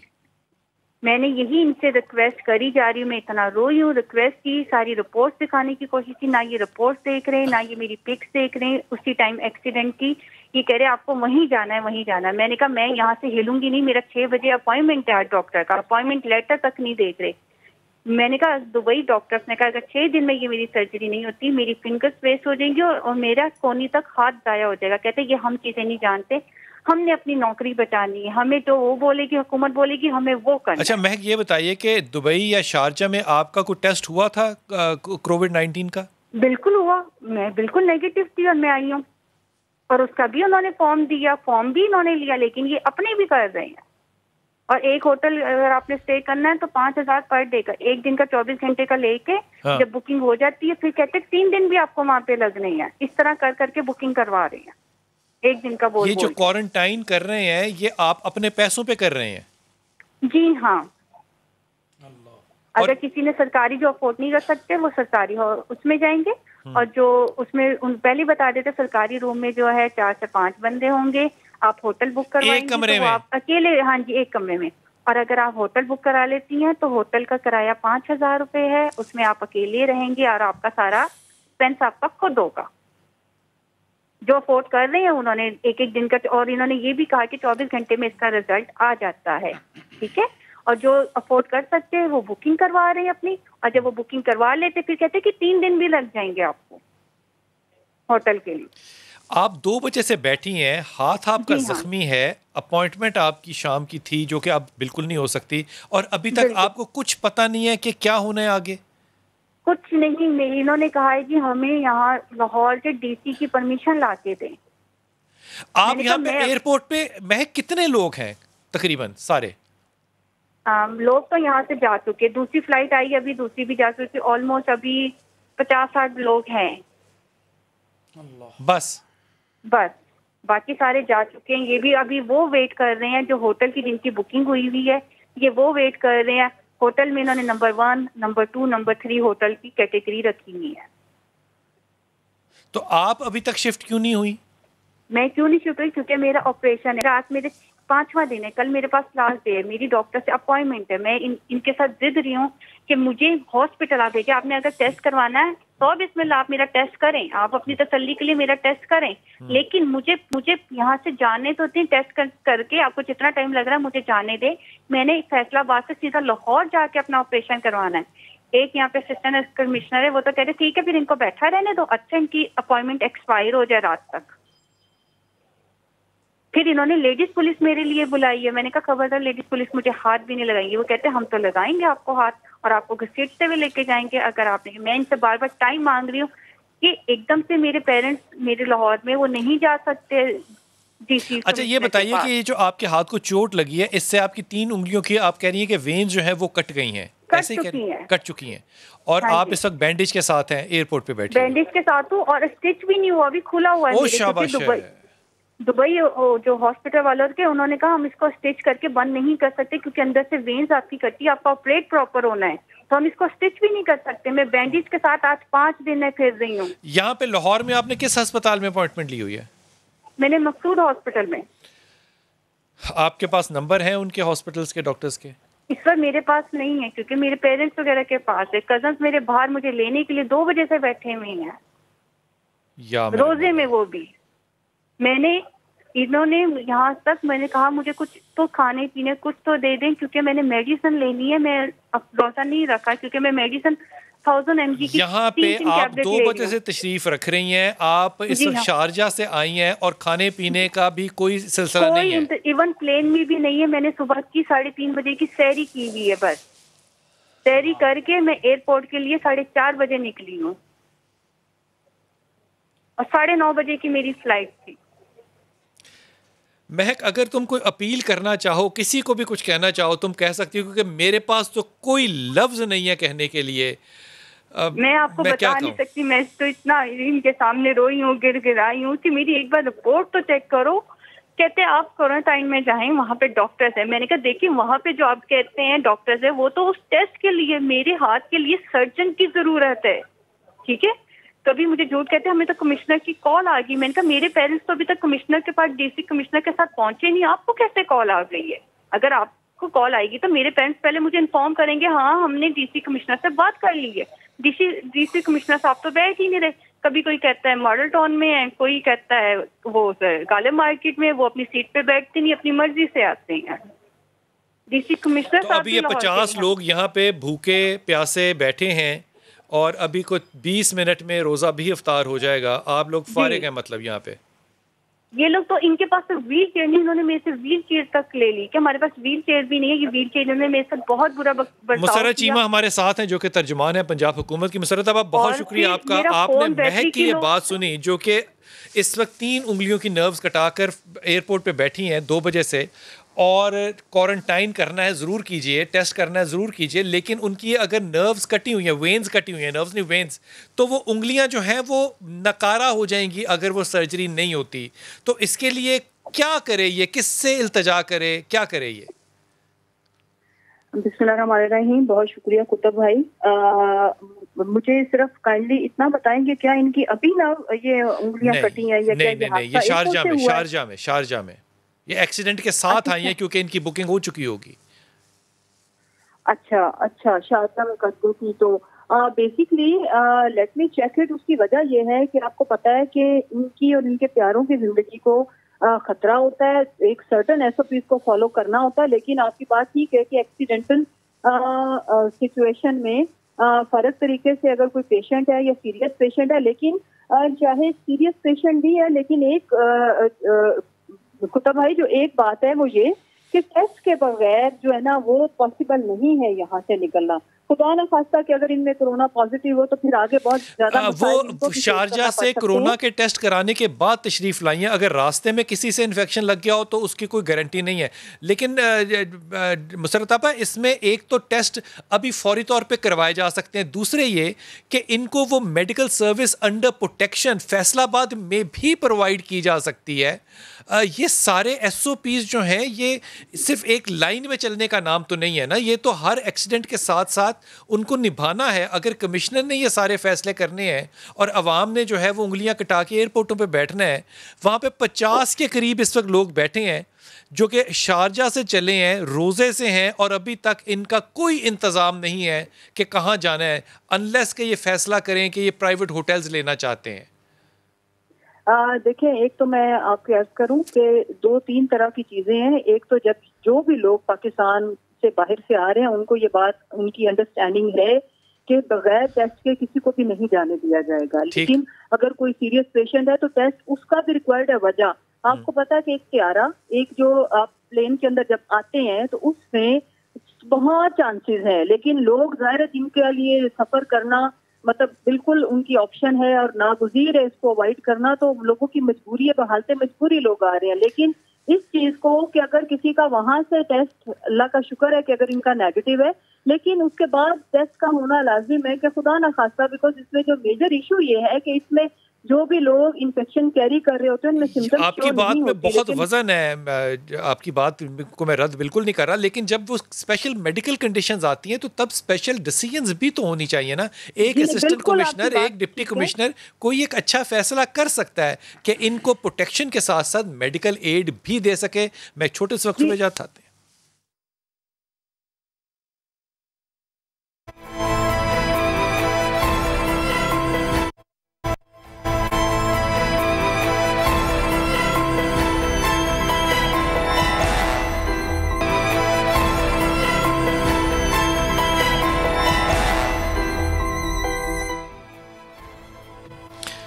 बिस्मिल्लाहिर्रहमानिर्रहीम। मोहम्मद लुकमान हमारे साथ हैं और जनाब आली, हमने सोचना ये है और देखना यह है कि ये 2 अशरे जो हैं वो ख़त्म हो गए। अब लाहौर की सूरत हाल लॉकडाउन के बाद, खुल जाने के बाद यकीनन बेहतरी की तरफ जानी चाहिए। मोहम्मद लुकमान आप मेरे साथ हैं, ये बताइए आप पहले तो ये आप कहाँ पर हैं और रश की सूरत हाल, और फिर अजनास का, गोश्त का, सब्जियों का, फलों का रेट किस तरह से चल रहा है? जी बिल्कुल, अभी 2 अशरे गुजर चुके हैं तो सोच यही थी कि ये कोई इसमें बेहतरी आएगी, लेकिन अभी तक कोई ऐसी चीज नजर नहीं आ रही। अगर आप देखें तो इस वक्त जो हुकूमत का ज्यादातर जोर है इस वक्त SOP को इम्प्लीमेंट कराने पे है। उसका सारा जो है जोर ये है कि कैसे लोग सैनिटाइजर लगाते हैं, कैसे लोग उसको सोशल डिस्टेंसिंग करते हैं, लेकिन इस तरह बिल्कुल नहीं कि महंगाई कितनी हुई है। अगर आप देखें कि आलू की कीमत जो सरकारी रेट है 58 है, लेकिन जो कीमत जो चल रही है इस वक्त जो प्राइवेट जो बाजारों में वो 70 रुपए है। प्याज 30 रुपए है लेकिन 40 से 50 बिक रहा है। टमाटर 26 है कीमत लेकिन 40 बिक रही है। लहसुन 145 से 200 बिक रहा है। अदरक 310 लेकिन 400 बिक रहा है। पालक 15 है 30 बिक रही है। तो इस तरह जो जिस चीज को भी आप हासिल करें तो उसमें खासा फर्क है। उसकी बुनियादी वजह यही है कि कहीं मजिस्ट्रेसी का जो निजाम होना चाहिए वो नजर नहीं आ रहा। सरकार जो नजर आनी चाहिए वो नजर नहीं आ रही। इसी तरह जितनी बाकी कमोडिटीज हैं, जिसमें आटा है, दीगर चीजें हैं, उनमें भी यकीन कीमत तो सरकार की चल रही है, लेकिन क्वालिटी वो नहीं है जो होनी चाहिए। जो कि रमजान में एक साहिब सयाम है, रोजा रखने वाला, उसको कोई सहूलत मिले वो नजर नहीं आ रही। जी बहुत शुक्रिया मोहम्मद लुकमान, आप मेरे साथ। लेकिन मैं इस बात से बिल्कुल भी समझने से कासिर हूँ अलामा साहब कि अगर लोग ख़रीदने की ताकत नहीं रखते तो फिर ख़रीदने बाज़ारों में जा क्यों रहे हैं? हम जब गुर्बत का रोना रोते हैं तो 15 रुपए वाली पालक हम 30 रुपए में क्यों ख़रीद रहे हैं? 150 और 180 रुपए वाली खजूर हम 600 रुपए में क्यों ख़रीद रहे हैं? हमें भी तो कुछ लिहाज अपना करना चाहिए। मैं इस मौजू पे नहीं आऊँगा। आपने जो जुमले कहे ना फ़तह मक्का के ऊपर, उसके ऊपर दोबारा आते हैं। आपने फरमाया कि फ़तह मुबीन जो है ये मेरे नबी की फ़तह है, किसी मकाम और जगह की नहीं है। वो मकाम अपनी जगह बड़ा है, मैं इस पर कोई दो राय नहीं है, लेकिन ये फ़तह जो है ये जगह से बहुत मुबीन है और क़यामत तक जारी सारी। इसमें एक जुमले का इजाफा करना चाहता हूँ, तलवार की फतह पर किरदार की फतह का नाम मुस्तफ़ा है। क्या बात है, फिर जुमला कहिएगा। तलवार की फतह पर किरदार की फतह का नाम मेरा मुस्तफ़ा सल्लल्लाहु अलैहि वसल्लम है। और एक और जुमला मैं और अर्ज करूँ, अभी जब हम एक बात कर रहे थे, ये हमारी बहन जो फैसलाबाद से एयरपोर्ट से बोल रही थी कि मैं रोजे से हूँ, तो मुझे वो रोजादार इमाम याद आ गए ना, जनाब अमीर कायनात। जब आपको ज़र्ब लगती है और वो कातिल घबराया हुआ आता है तो मौला ने कहा कि इसको शरबत दो। मौला को नहीं पीना था, मौला रोजे से थे। लेकिन बिलाल भाई, आज मैं आपके प्रोग्राम के तवस्सुल से खूबसूरत राज आश्कार करता हूँ उम्मत मुसलमा पर, मौला ने उसे शरबत पिलाकर ये दुनिया को बता दिया कि अली का कातिल रोजेदार नहीं होता, ये रोजे से नहीं है, इसीलिए कहा कि इसको शरबत पिलाओ। और ये नमाजी भी नहीं है, अगर नमाजी होता तो हालत नमाज में मुझे शहीद ना करता, रोजेदार होता तो ये शरबत ना पीता। शरबत मौला ने नहीं पीना था, मौला तो रोजे से थे, मौला जख्मी होने के बाद भी रोजे से थे, साबित करना था। जी। अब फतेह मक्का के हवाले से मैं एक जुमला जरूर अर्ज करना चाहता हूँ। जब मदीना में सरकार थे तो मदीना से जब वापस आए, अब मदीना के लोग, यहाँ आदिल रसूल का एक जुमला है, मदीना के लोग ये सोच रहे थे और पीछे सहाबा किराम रिज़वानुल्लाह अजमईन रोते आ रहे थे कि अब तो रसूल अल्लाह अपने ददयाल जा रहे हैं, ऐसा ना हो कि नबी वापस ना आए, बड़ी मुद्दत के बाद ददयाल जा रहे हैं, ऐसा ना हो कि नबी वापस ना आए। और मक्का के लोगों की ये सोच थी कि मोहम्मद एक बड़े फाते की हैसियत से आ रहा है और ये ख़ानदान बनी हाशिम जो है ये माल गनीमत में बड़ा मारूफ है, बांटने में बड़ा मारूफ है। हाशिम उसे कहते हैं जो शोरबे में रोटियां भिगो कर खिलाई, ये उसका पोता है, ये अब्दुल मुत्तलिब का पोता है, ये अब्दुल्ला का चांद है, ये अबू तालिब अलैहिस्सलाम का भतीजा है, ये तो सखावत करेगा। अब उनकी सोच थी कि माल मिलेगा, मदीना वालों की सोच थी कि हमें मोहम्मद मिलना चाहिए। अब मेरे रसूल ने अदल क्या किया, जब ये फतेह मक्का का सारा मौका हो गया तो इतना माल गनीमत था, इतना माल गनीमत था कि इस तरफ का रजी अल्लाह उस तरफ के रजी अल्लाह को नजर नहीं आ रहा था।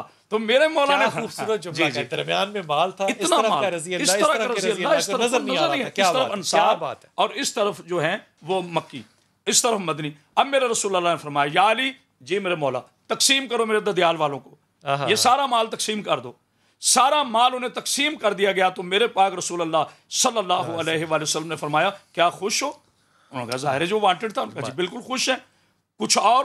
कहा जी नहीं हम मुतमिन हैं। अब सरकार ने मदीना वालों की तरफ मुंह करके कहा कि इन्हें माल चाहिए था, रसूल ने इन्हें माल दे दिया, तुम्हें मोहम्मद चाहिए था, वो मोहम्मद तुम्हारे साथ। ये फतेह मक्का जो है ये बुनियादी तौर पर हमें अखलाक का दर्स देता है, हमें अखलाक से। लेकिन एक मैं हाथ जोड़कर कोई, मैंने कभी भी पाकिस्तान के अमन पर हमेशा बात की है, ये हमारा मुल्क है, हम इसमें जीना चाहते हैं और इसी से हमारी शान और इज्जत है। अल्लाह मेरे अजीम पाकिस्तान को महफूज रखे। लेकिन हुजूर एक नज़र आ रहा है, चूड़ी बाजार में भी रश है, वहाँ भी कोरोना नहीं जा रहा। अच्छा, मार्केटों में भी कोरोना नहीं जा रहा, बहुत सी जगहों पे इज्तिमा, वहाँ भी कोरोना इतना ज़हीन है ना। तो ये मस्जिद में जाता है, ये माँ बारगाह में जाता है, ये जुलूसों में जाता है, यानी जहाँ या रसूल अल्लाह या अली की सदाएं वहाँ कोरोना। अच्छा, कोरोना की भी मसलक बना दी हमने। ज़ाहिर है जनाब, आप देखें ना, आप उसूल देखें कि आज मौला कायनात की शहादत का यानी कल यौम है, हमने कहा कि जनाब ये कोई फ़िरका वारियत बात नहीं, हम सदियों से मना रहे हैं, हमारे बाद हमने कहा जी जो आप कानून वाज़े करेंगे हम आपकी मानेंगे, हम बिल्कुल बगावत नहीं करेंगे, हमें पाकिस्तान से प्यार है इसको मानते हुए। लेकिन कोरोना, हाँ जी बिल्कुल उस पर अमल करते हुए हमें पाकिस्तान से प्यार है। इसी तरह मसाजिद अल्लाह में जो मुसलमान आलम इबादत कर रहे हैं, यानी कोरोना मस्जिद में भी जाता है, कोरोना जुलूसे मौला अली में भी आता है और जनाब वो चूड़ी बाजार में नहीं आता। बड़ी मार्केट में अल्लामा साहब की जो बात है ना, इस बात को बड़े हदीयत अर्ज कर रहा हूँ। रसूल पाक सल्लल्लाहु अलैहि वसल्लम की आपको बुखारी शरीफ में, मुस्लिम में ऐसी बहुत सी, मैं बहुत सी तो नहीं कह सकता, चंद हदीसें ऐसी मिलेंगी जिसमें कि रसूल पाक सल्लल्लाहु अलैहि वसल्लम ने इस बात को बड़ा वाज़ेह फरमाया कि जो नए ईमान लाने वाले लोग हैं उनको माल दे दो। मिसाल के तौर पे वो जो बकरियां थी वादी के अंदर भरी हुई, उसने बकरियां मांगी, आपने कहा ले जाओ, वो बकरियां लेके चला गया। उसके बाद उसने कहा कि ये नबी के सिवा और कोई हो नहीं सकता, कि इतना सखावत कैसे कर सकता है। जब आप आए हैं, तशरीफ़ लाए हैं मक्का में, तो लोगों ने कहा कि क्या बदला लोगे, कहा कि क्या लेना चाहिए, कहा तेरा बाप सखी, तेरा दादा सखी, तू सखी, तुम सखावत के सवा क्या करोगे। लोगों की ना जो अब्बास भाई जो एक्सपेक्टेशन है ना, वो नबी के खानदान से है ही सखावत। सर मैं एक जुमला आपके लिए हदिया करना चाहता हूँ, ये स्पेशली आज मेरे भाई के लिए। आप चूंकि आज के रसूल हैं, आज के अहले बैत हैं, आज के सहाबा इकराम हैं, एक जुमला आपके लिए अर्ज करें। बिस्मिल्लाह। किसी ने मुझसे सवाल किया कि एक तरफ तो आप बताते कि आले मोहम्मद इतने सखी थे, इनके दरवाजे पर जिब्रील आते थे रोटियां लेने, मैंने कहा कुरान का वक्त तो और नाम नहीं बताते थे। कहा इनके घर फाके क्यों थे। जुमला हदिया करने लगा हूँ, जुमला मैंने बहुत से प्रोग्राम किए लेकिन मैं जुमला हदिया करने लगा हूँ और इंशाल्लाह कद्र होगी। तो मैंने कहा कि आले मोहम्मद के घर में फाके बवजह गुर्बत नहीं, बवजह सखावत थे। हाय हाय हाय हाय हाय हाय, बवजह गुर्बत नहीं, बवजह सखावत थे। इसलिए मेरे नबी ने कभी भी ज़कात नहीं दी। जी हाँ, जो आया वो लौटा दिया अल्लाह की तरफ से। अल्लाह ने फरमाया मेरे हबीब मैंने ये दुनिया खल्क की तेरी खातिर, तो मेरे नबी ने फरमाया मेरे अल्लाह मैंने दुनिया तर्क की तेरी खातिर। क्या बात है, क्या बात है। ये जुमले को, इस जुमले को बढ़ाता हूँ सिर्फ, मेरे नबी की जो गुर्बत है वो इसलिए है क्योंकि वो सखावत है। आज मेरे मुल्क के जितने भी सखी लोग हैं और वो सारे ईमान वाले वाले हैं, वो तबलीग वाले हैं, वो दीनदार हैं, वो नमाज वाले हैं, वो रोज़े वाले हैं, वो हज वाले हैं, वो उम्रे वाले हैं, आज वो मेरे इस नबी की सुन्नत पे क्यों नहीं आते कि जब वो कोई मांगने वाला हो वो हाथ और झोली भी फैला ले?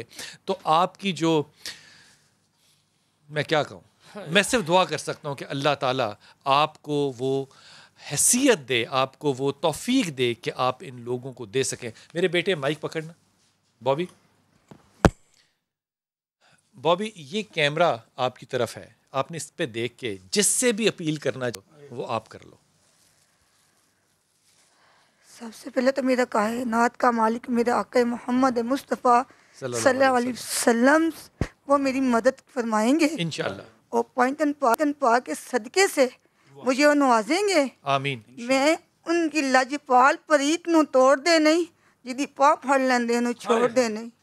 मैं लजपालां दी लजपाल हाँ, मैं उन्हां दे दादी गदाम हाँ, मैं उन्हां दादी मंगती हाँ, ते मीरुल मोमिनीन मुस्तफ़ा अंबिया है खातबिन नबीयीन, मेरे मौला अली मुर्तज़ा शेर खुदा ज़ारा दा सदका मुझे नवाजन दे, मुझे ज़रूर नवाजन दे।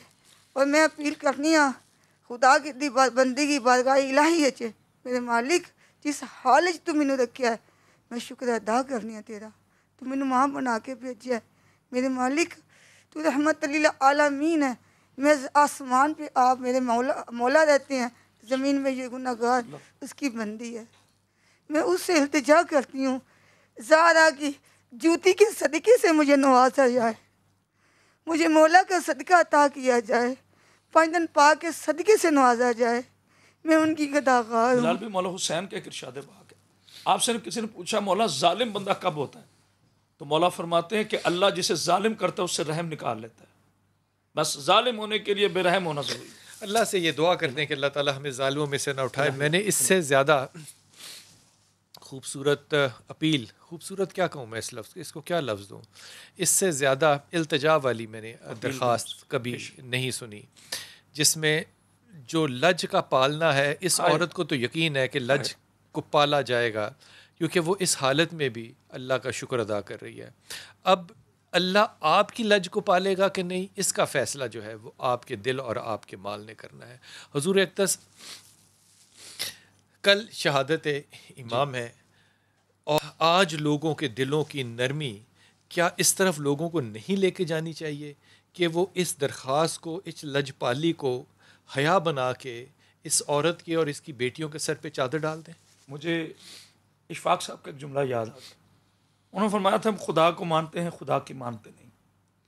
आज हम जिस रसूल अल्लाह सल्लल्लाहु अलैहि वसल्लम का प्रचार कर रहे हैं, फ़तेह मक्का पे जिस नबी की मोहब्बत की बात करें, उस नबी ने फरमाया कि जब किसी घर से किसी बेटी की रोने की आवाज़ आती है तो मुझे रसूल की रूह तड़प जाती है।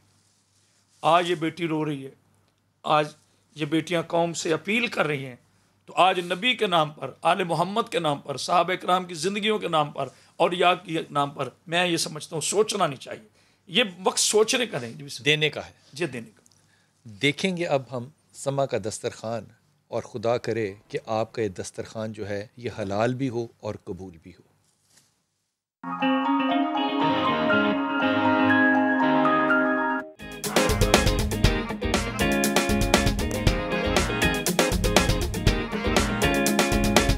अस्सलाम वालेकुम, आप देख रहे हैं समा का दस्तरखान और मैं हूं आपकी मेज़बान फरा इकरार। आज एक और मज़ेदार और अच्छी रेसिपी आपको सिखाने जा रही हूं, जो कि मैं ख़ास तौर पे कहूँगी कि अगर आप समोसे के शौकीन हैं और पैटीज़ भी खाते हैं तो ये दोनों का मिक्सचर है, आपको बहुत ज़्यादा पसंद आएगा और इफ्तार के लिए ये एक ख़ास डिश साबित होगी। अभी आपको बताती हूँ कि हमें चीज़ें क्या क्या चाहिए।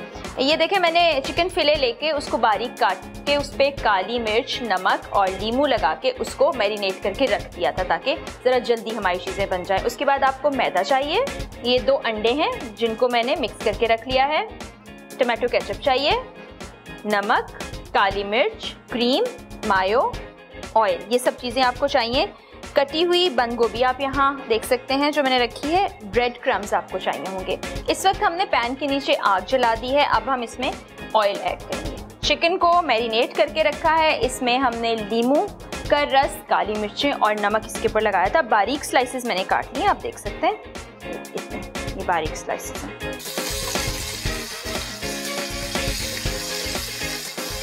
जितनी देर में चिकन हमारा फ्राई होता है उतनी देर में मैं आपको कोल्ड स्लॉ की तैयारी करना बता देती हूँ। एक बॉल लेंगे जिसमें हम 2 चम्मच मायोनीज निकालेंगे। क्रीम निकाल के रखी थी मैंने बॉल में, वो भी हम 2 ही चम्मच ऐड करेंगे। इसमें थोड़ा सा नमक ऐड करेंगे, थोड़ी सी काली मिर्च, और ये मैंने पहले से काट के बंद गोभी रख ली थी उसको इसमें ऐड कर देंगे। ये देखें जी आपका कोल्ड स्लॉ रेडी है और इसको थोड़ी देर के लिए हम फ्रीज़र में रख देंगे ताकि ये ठंडा हो जाए। रोल पट्टी नहीं लेनी है आपने, समोसा पट्टी लेनी है इस तरह से, ये देखें। और इसमें हम ये जो मटेरियल बनाएंगे वो सारा इसमें लगाएंगे और उसके बाद इसको फ्राई कर लेंगे और बहुत ही ज़बरदस्त किस्म की हमारी पैटीज़ तैयार हो जाएंगी जिनको हमने नाम दिया है समोसा पैटीज़ का।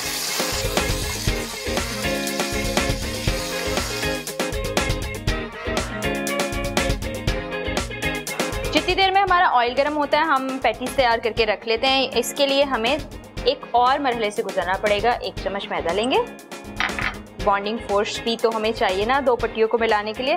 उसमें थोड़ा सा पानी डालेंगे और एक मिक्सचर तैयार कर लेंगे।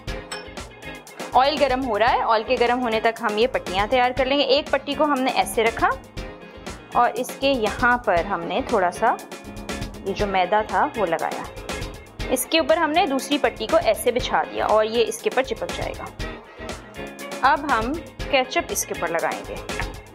इसके बाद ये जो हमने चिकन तैयार किया है इस स्क्वायर के अंदर आना चाहिए ये, और जो हमने कोल्ड स्लॉ तैयार करके रखा है वो इसके ऊपर स्प्रेड करेंगे। जो भी आपने फिलिंग करनी है उसको इस स्क्वायर के अंदर रखना है।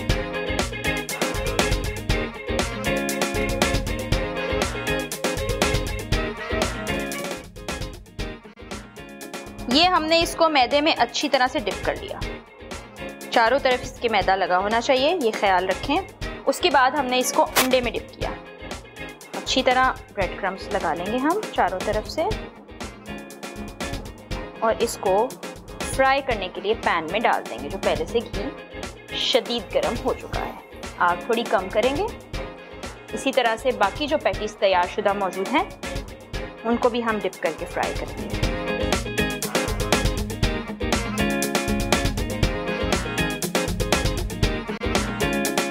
इसके साथ ही हमारी आज की रेसिपी मुकम्मल हो गई है। आई एम श्योर कि आपने नोट कर लिया होगा कि इसको तैयार कैसे करना है। जब आप तैयार करें तो हमें फीडबैक देना मत भूलिएगा। इसी के साथ अपनी मेज़बान फराह इकरार को इजाज़त दीजिए। आइंदा फिर मुलाकात होगी, तब तक के लिए अपना ख्याल रखिएगा। अल्लाह हाफ़िज़।